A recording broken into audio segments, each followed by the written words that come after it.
بسم اللہ الرحمن الرحیم۔ اسلامی شریعت کے مصادر اور اس کے دلائل میں قرآن کریم، حدیث شریف کے بعد تیسرا نمبر اجماع امت کا ہے، اور اجماع امت کے مصدر و ماخذ ہونے پر امت اسلامیہ کا اتفاق ہے۔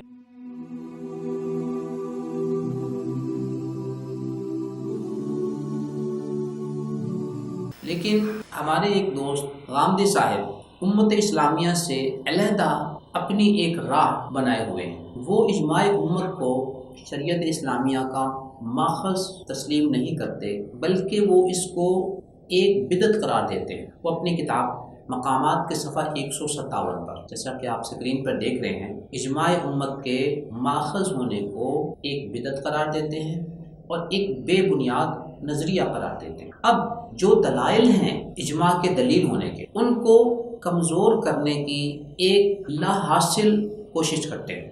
قرآن کریم کی سورہ نساء آیت نمبر 115 سے مفسرین نے جو استدلال کیا تھا، اس کے بارے میں انہوں نے کہا کہ یہ ایک بے بنیاد نظریہ ہے۔ اس پر ہم نے ایک علیحدہ نشست میں بات کر لی۔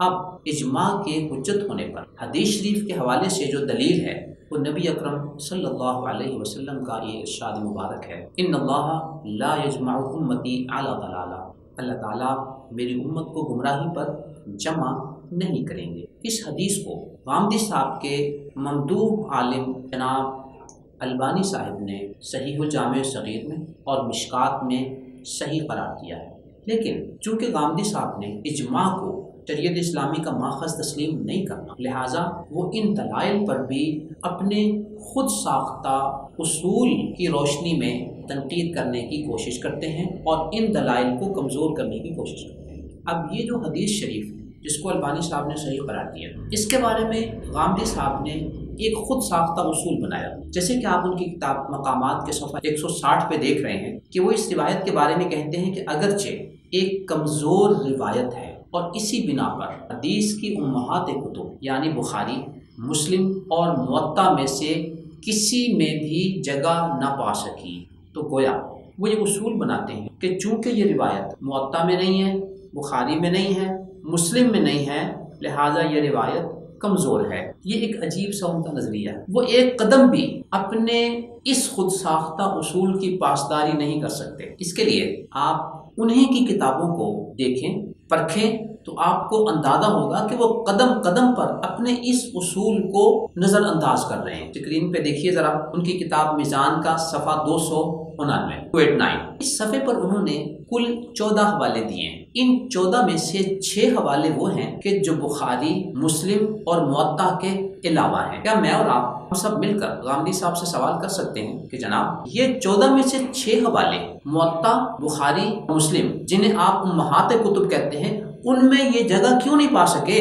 اگر ان اللہ لا یجمع امتی علی ضلالہ بخاری، مسلم، موطا میں جگہ نہیں پا سکی تو آپ اس سے یہ استدلال کرتے ہیں کہ یہ کمزور ہے، تو آپ کے 14 میں سے 6 حوالے یہ کیسے مضبوط ہو گئے، کیسے قوی ہو گئے، کیسے آپ نے ان سے استدلال کر لیا؟ مزید آپ صفحہ نمبر 290 دیکھیے میزان کا، اس میں صفحہ 290 پر انہوں نے 13 حوالے دیے ہیں۔ ان 13 میں سے 6 حوالے وہ ہیں کہ جو موطا، بخاری اور مسلم کے نہیں ہیں۔ تو کیا غامدی صاحب کے اصول کے مطابق ہم سے پوچھ سکتے ہیں کہ چونکہ یہ 6 حوالے حدیث شریف کے آپ کے مزعومہ امہات کتب میں نہیں ہیں تو کیا یہ کمزور ہیں؟ اگر یہ کمزور نہیں ہیں تو ان اللہ لا یجمع امتی علی ضلالہ اجماع کی روایت وہ کیسے کمزور ہو گئی؟ اور اگر وہ کمزور ہے اس وجہ سے کہ امہات کتب بخاری، مسلم، موطا میں نہیں ہے، تو پھر آپ کے یہ 6 حوالے کیسے جاندار ہو گئے؟ یہ کیسے قوی ہو گئے؟ یہ کیسے آپ نے ان سے استدلال کر لیا؟ کیا یہ عجیب سی ان کے منطق نہیں ہے کہ وہ اپنی منطق پر خود بھی چل نہیں پا رہے؟ آپ مزید دیکھیے انہیں کی کتاب میزان کے صفحہ 316 پر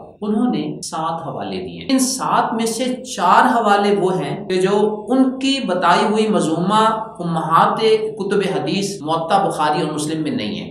تو کیا اگر ان امہات کتب میں کسی حدیث کا نہ ہونا یہ اس کے کمزور ہونے کی علامت ہے؟ بھئی آپ نے جو 3 حوالے دیے ہیں یہ بھی موطا، بخاری اور مسلم میں نہیں ہیں، تو پھر یہ کیسے قوی ہو گئے؟ یہ کیسے قابل استدلال ہو گئے؟ آپ نے ان کو بطور حوالہ، بطور دلیل کیسے پیش کر دیا؟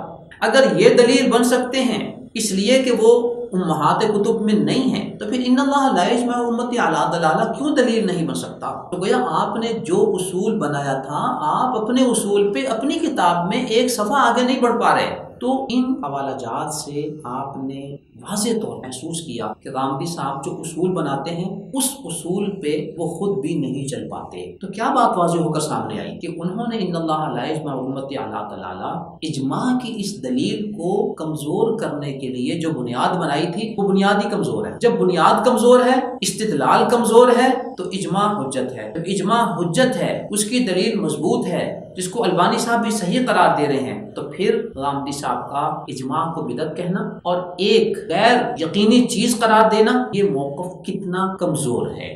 دوسرے نمبر، اس حدیث کی بابت غامدی صاحب نے جو موقف اختیار کیا کہ یہ امہات کتب موطا بخاری مسلم میں نہیں ہے، اس وجہ سے کمزور ہے۔ آئیے اب ان کے اس موقف کو ان کی اپنی گفتگو کی روشنی میں پرکھتے ہیں۔ نزول عیسیٰ علیہ السلام کی دسیوں روایات وہ صحیح بخاری اور صحیح مسلم میں موجود ہیں۔ جن تین کتابوں کو وہ امہات کتب حدیث کہتے ہیں ان میں سے صحیح بخاری اور صحیح مسلم بھی ہے۔ جب نزول عیسیٰ علیہ السلام کی دسیوں روایات صحیح بخاری اور صحیح مسلم میں امہات کتب حدیث میں موجود ہیں تو جناب غامدی صاحب کو اپنے اصول کے مطابق چاہیے تھا کہ وہ سر تسلیم خم کر لیتے اور انہیں مان لیتے کہ چونکہ یہ نزول عیسیٰ کی روایتیں امہات کتب حدیث صحیح بخاری اور صحیح مسلم میں موجود ہیں، لہٰذا میں نزول عیسیٰ کو تسلیم کرتا ہوں۔ لیکن شاید آپ کے علم میں ہوگا کہ غامدی صاحب قیامت سے پہلے نزول عیسیٰ علیہ السلام کے قائل نہیں ہیں،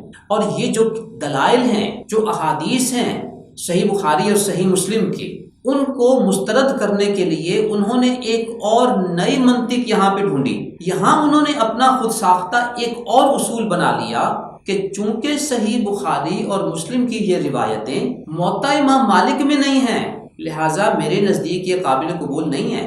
یوں ان اللہ لا یجمع امتی علی ضلالہ کو مسترد کرنے کے لیے یہ موقف اختیار کیا کہ یہ امہات کتب حدیث موطا بخاری مسلم میں نہیں ہے، اور جو روایتیں نزول عیسیٰ علیہ السلام کی امہات کتب حدیث میں سے دو کتابیں صحیح بخاری صحیح مسلم میں ہیں، ان کو مسترد کرنے کے لیے اپنا ایک نیا اصول گھڑ لیا کہ یہ موطا امام مالک میں نہیں ہے۔ تو یہ ان کے وہ بدلتے ہوئے پیمانے ہیں جن پر وہ خود قائم نہیں رہ پاتے، ان کے اپنے موقف میں ٹھہراؤ نہیں ہے۔